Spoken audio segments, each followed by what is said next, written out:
कहानी में आपका स्वागत है। दोस्तों, सुनते हैं गौतम बुद्ध और अंगुलिमाल की कथा। मगध देश के जंगलों में एक खूंखार डाकू का राज हुआ करता था। वह डाकू जितने भी लोगों की हत्या करता था, उनकी एक एक उंगली काटकर माला की तरह गले में पहन लेता। इसी वजह से डाकू को सभी अंगुलिमाल के नाम से जानते थे। मगध देश के आसपास के सभी गांवों में अंगुलिमाल का आतंक था। एक दिन उसी जंगल के पास के ही एक गांव में महात्मा बुद्ध पहुंचे। साधु के रूप में उन्हें देखकर हर किसी ने उनका अच्छी तरह स्वागत किया। कुछ देर उस गांव में रुकते ही महात्मा बुद्ध को थोड़ा अजीब सा लगा। तभी उन्होंने लोगों से पूछा, आप सभी लोग इतने डरे और सहमे से क्यों लग रहे हैं? सबने एक एक करके अंगुलिमाल डाकू द्वारा की जा रही हत्याओं और उंगली काटने के बारे में बताया। सभी दुखी होकर बोले कि जो भी उस जंगल की तरफ जाता है, उसे पकड़कर वो डाकू मार देता है। अब तक वो 99 लोगों को मार चुका है और उनकी उंगली को काटकर उन्हें गले में माला की तरह पहनकर घूमता है। अंगुलिमाल के आतंक की वजह से हर कोई अब उस जंगल के पास से गुजरने से डरता है। इन सभी बातों को सुनने के बाद भगवान बुद्ध ने उसी जंगल के पास जाने का फैसला ले लिया।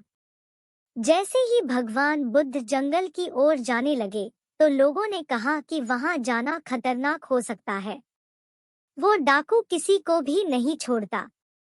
आप बिना जंगल गए ही हमें किसी तरह से उस डाकू से छुटकारा दिला दीजिए। भगवान बुद्ध सारी बातें सुनने के बाद भी जंगल की ओर बढ़ते रहे। कुछ ही देर में बुद्ध भगवान जंगल पहुंच गए। जंगल में महात्मा के भेष में एक अकेले व्यक्ति को देखकर अंगुलिमाल को बड़ी हैरानी हुई।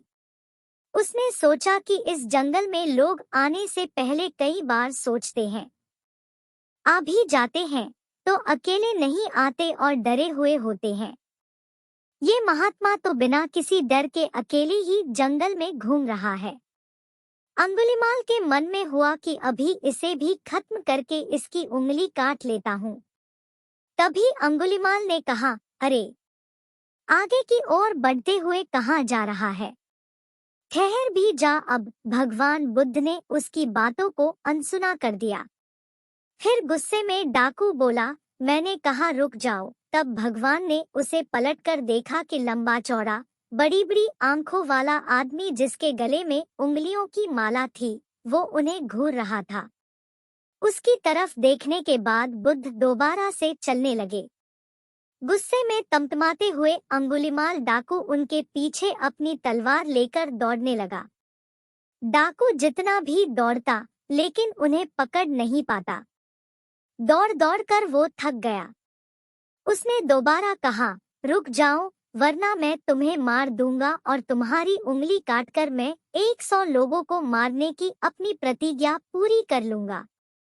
भगवान बुद्ध बोले कि तुम अपने आप को बहुत शक्तिशाली समझते हो ना, तो पेड़ से कुछ पत्तियां और टहनियां तोड़कर ले आओ। अंगुलिमाल ने उनका साहस देखकर सोचा कि जैसा ये कह रहा है कर ही लेता हूँ।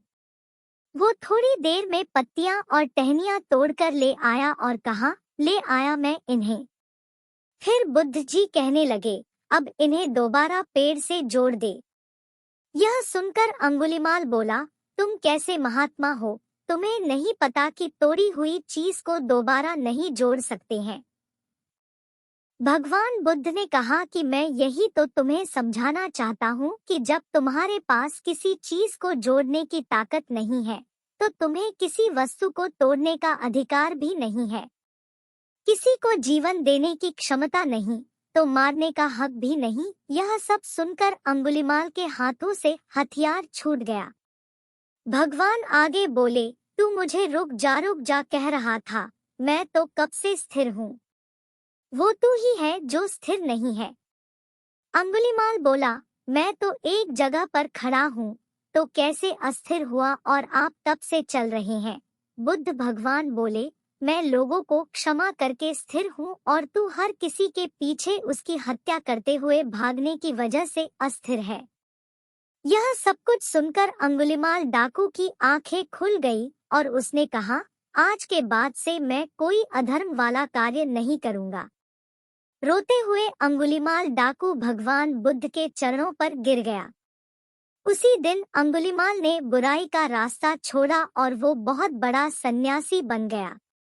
कहानी से सीख। सही मार्गदर्शन मिलने पर व्यक्ति बुराई की राह को छोड़कर अच्छाई को चुन लेता है। अगर आपको कहानी पसंद आई हो तो कृपया लाइक और सब्सक्राइब करें। धन्यवाद।